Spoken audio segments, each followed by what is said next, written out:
సుదీర్ఘమైన ఉపన్యాసం ఇచ్చారు. వాస్తవాలను మరుగుపరుస్తూ నందిని బమ్మి చేయడానికి వచ్చి ఆయన ప్రయత్నం చేశారు.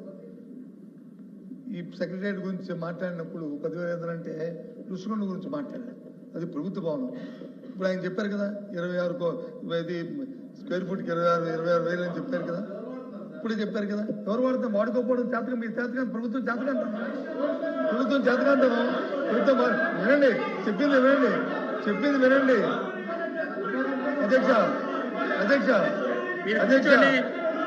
మీరు కూర్చోండి. సమాధానం చెప్పనివ్వండి. అధ్యక్ష 26,000 స్క్వేర్ ఫుట్ కింద చెప్పారు కదా అధ్యక్ష. అందులో జరిగింది అధ్యక్ష. అందులో అవసరాలు జరిగాయి కదా అధ్యక్ష. అది ఆయన ఉద్దేశం ప్రకారం అందులో దోపిడీ జరిగిందనే అనే ఉద్దేశమే కదా అధ్యక్ష. అది తప్పు జరిగిందనే అధ్యక్ష.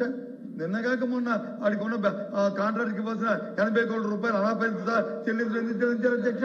ఏ కిక్ బ్యాక్ చెల్లించారు అధ్యక్ష. తప్పు జరిగితే ఎందుకు ఇవ్వాలి అధ్యక్ష? కంప్లీట్ కానీ ఒకసారి చెప్పాలి.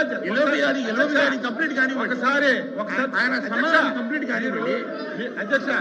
మీకు అధ్యక్ష పాసింగ్ గా రిమార్కులు చేస్తే దానికి వెంటనే మీకు కౌంటర్ ఇవ్వాలి అధ్యక్ష.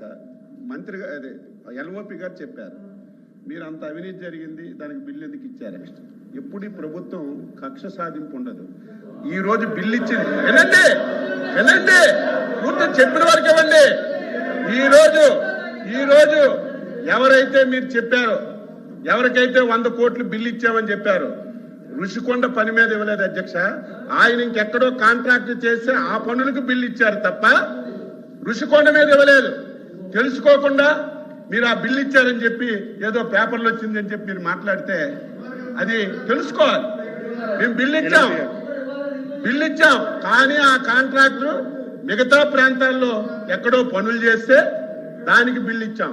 అదే మీరైతే 5 సంవత్సరాలు తెలుగుదేశం హయాంలో చేసిన ఒక్క పనికి బిల్లు ఇవ్వలేదు, ఒక కార్యక్రమం చేయలేదు. మేము అలా కాదు అధ్యక్ష. కక్ష సాధింపు చర్యలు అనేవి మాకు దరిదాపుల్లో ఉండవు, రావు. ఇది తెలుసుకోమని చెప్పి కోరుతున్నాను అధ్యక్ష. ఏదో పేపర్ ముందు చెప్పండి. ఈ రకంగా ఇచ్చారని చెప్పి వచ్చింది అధ్యక్ష. ఒకటి ఇచ్చారని ఆంధ్రజ్యోతి పత్రికలో వచ్చింది అధ్యక్ష. ఇదేమి కొన్ని సాక్షి పేపర్లే రాలేదు అధ్యక్ష. కొన్ని ఏదో చేసుకున్నారు తప్పు వార్తలు రాశారు. కొన్ని మీరే అంటారు కదా మంచి వార్తలు రాస్తారని. ఆ పేపర్లోనే వచ్చింది అధ్యక్ష.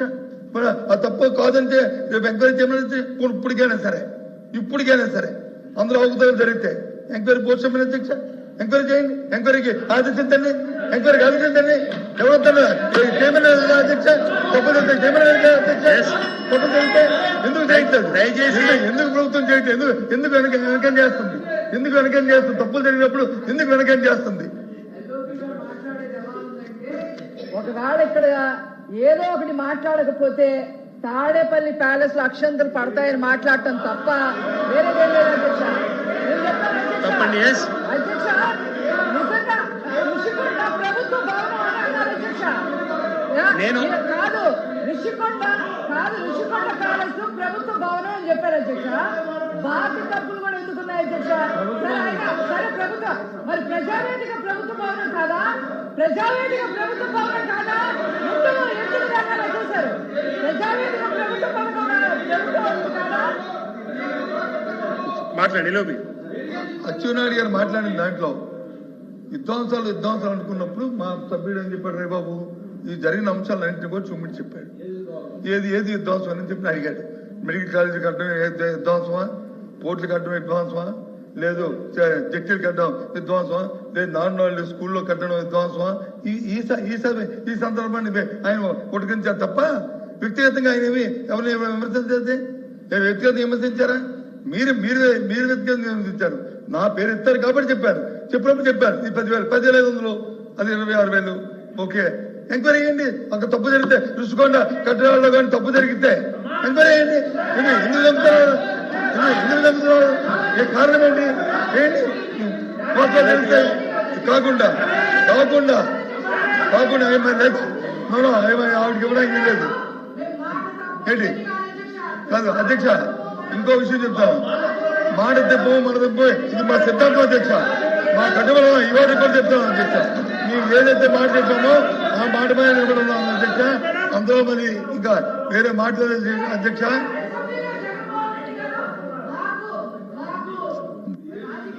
ఇష్టం లేదు, మేము అమరావతి ఒప్పుకుంటున్నాము అని చెప్పారు అధ్యక్ష.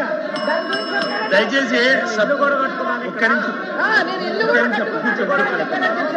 ఇల్లు కూడా కట్టుకున్నాను చెప్పారు అధ్యక్ష.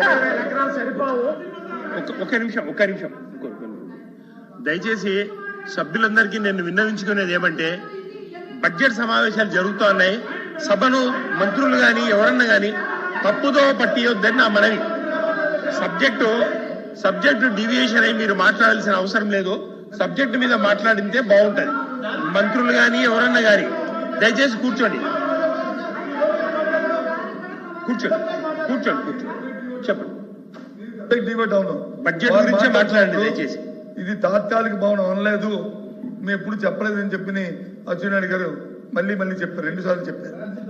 నిన్న కాక మొన్న 3-4 రోజుల కింద సెక్రటరీ టెండర్ పిలిచారు కదా అధ్యక్ష. మీరు మళ్ళీ మీ మాటల్లో చెప్పారు కదా అధ్యక్ష. ఫౌండేషన్ తీసామా, ఫౌండేషన్ వచ్చి నీటిలో వచ్చి అది నానుతుందని చెప్పి వారి మాటలో చెప్పారు అధ్యక్ష. దేని క్లారిటీ తీసుకోమంటారు మమ్మల్ని? దేని క్లారిటీ తీసుకోమంటారు? ఇదే పర్మనెంటా, అది పర్మనెంటా? అది చెప్పలేదు అధ్యక్ష. మేము అడుగుతుంది ఆయన చెప్పిన మాటలు నేనేం మాట్లాడతా. నేను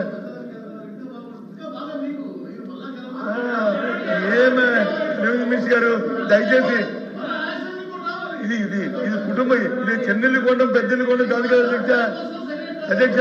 ఇది చెన్నెల్లి పెద్దెల్లి కాదు కదా. ప్రభుత్వం కన్స్ట్రక్ట్ ప్రభుత్వానికి కన్స్ట్రక్ట్ ఆలోచన ఉంటుంది. ప్రభుత్వానికి కన్స్ట్రక్ట్ ఆలోచన ఉంటుంది. దయచేసి విమర్శకి పశ్చిమర్శకి కాకుండా సబ్జెక్ట్ ఏది ఉందో సబ్జెక్ట్ కల్పని మీరు మాట్లాడండి. ఏదైనా సరే మీరు మాట్లాడుతూ సమాధానం చెప్పండి. అటు నుంచి అప్పుడు ఏమైనా జరిగింది, తప్పులు ఏమైనా ఉంటే మీరు చెప్పండి.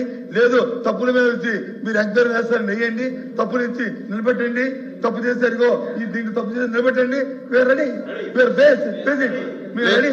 మేము కాదు అయ్యేద్దాంలేదే, మేము వద్దంటే మానరే. అవి చేయకుండా ఊరికే పాసింగ్ బురదల్లోని ప్రయత్నం మాత్రం తెలియదు కాదు. ప్రభుత్వంలో మీరు ఉన్నారు, మీ ప్రతి సర్వాకులు ఉన్నాయి, చేయండి ప్రజాసంబద్ధంగా. ఎవరు వద్దన్నారు మిమ్మల్ని? కానీ ఊరికినే బురదల్లోకి రుషికొండలు అంత ముందు ఏముండేదండి? ఆ రుషికొండ పైన ఇది మా టూరిజం గెస్ట్ హౌస్ ఉండేదే కదా, బిల్డింగ్లు ఉన్నాయో లేవు అక్కడ. అవి తీసుకొస్తే కట్టారు, తప్పేముంది? దాన్ని వచ్చి ప్రభుత్వం ఉపయోగించుకోవాలి, తప్పేముంది? అక్కడ లేకపోతే తప్పు, అది కట్టారు తప్పు. సరే దయచేసి అది కాకుండా ఇవాళ బడ్జెట్ మేము మాట్లాడుతున్నాం. మీ అల్వప్ప గారు మీ చీఫ్ విప్ గారు మాట్లాడినప్పుడు నా పేరు ఎత్తారు. నా పేరు తీసుకోకపోతే నేను మాట్లాడదాం. కొన్ని అప్పుడు కూడా అడిగాను, వద్దంటే మా బట్టి కూర్చోవడం నేను రిప్లై ఇచ్చాను చెప్పేవాడిని ఏంటి అడుగు మాట్లాడుతున్నప్పుడు ఏంటి ఆ విషయాలు ఏ సందర్భంలో మాట్లాడవచ్చుంది కూడా చెప్పాను. అంతేగాని ప్రత్యేకించి దాని ఒక స్టేట్మెంట్ కింద నేనేం మాట్లాడలేదు. ఆ సందర్భం బట్టి గుడికి చెప్పాను. అందుకని దయచేసి ఏదైనా తప్పు శబ్దం జరుగుతున్నప్పుడు గత 5 సంవత్సరాల్లో ఏమైనా తప్పు జరిగితే చెప్పండి, మమ్మల్ని పెట్టండి. ఇగో ఈ తప్పు అని చెప్పి చూపెట్టండి. మేము దాన్ని చేసేయడానికి అడిగి ఉన్నాం, అనుభవిస్తాం. తప్పు చేస్తే శిక్షణ పడవలసిందే. ప్రజాస్వామ్యంలో తప్పు చేస్తే వాడు తప్పింది తెల్లడానికి వీల్లేదు. అది మా తాలూకా మేము కాదనలేదు. కానీ ఊరికి పాసింగ్ మనకు చేయొద్దు. అది కాకుండా అంతకుముందు గత 5 సంవత్సరాల్లో ఏ విధంగా ఈ రాష్ట్రం నష్టపోయిందో, ఎంత తప్పులు తెచ్చారో దాని నుంచి మొన్న ఎంత తప్పులు తెచ్చామో మా వాళ్ళు చెప్పారు. మీరు చెప్పినట్టు 11 లక్షలు 14 లక్షలు లేవే. రేపు మాట్లాడినప్పుడు నేను మాట్లాడతారు. మీరు ఇచ్చిన పుస్తకాల్లో ఉండి ఎంత తప్పు తెచ్చామనేది ఇందులో అన్ని క్లియర్ ఇచ్చారు. అవన్నీ చెప్పుకుందాం. వాస్తవం అవుతారు. దయచేసి మీరు కూడా సమయం పాటించాలని కోరుతున్నాను. నెక్స్ట్ అరుణ్ గారు.